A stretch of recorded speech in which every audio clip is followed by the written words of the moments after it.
Muling kinaaliwan ng netizens si Serena Hilario, matapos na ibahagi ang isang video, ng kanyang pagiging flower girl sa isang kasal.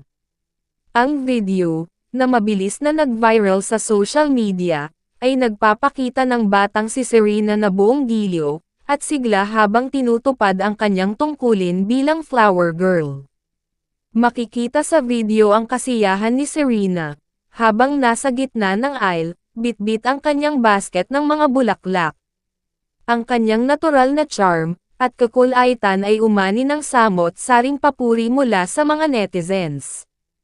Ayon sa mga komento, nagdala ng kasiyahan at good vibes si Serena sa lahat ng nakapanood ng video.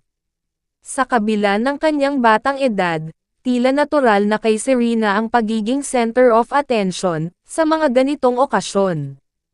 Maraming netizens ang umaasa na patuloy siyang makakapagbigay ng saya at inspirasyon sa kanyang pagiging masayahin.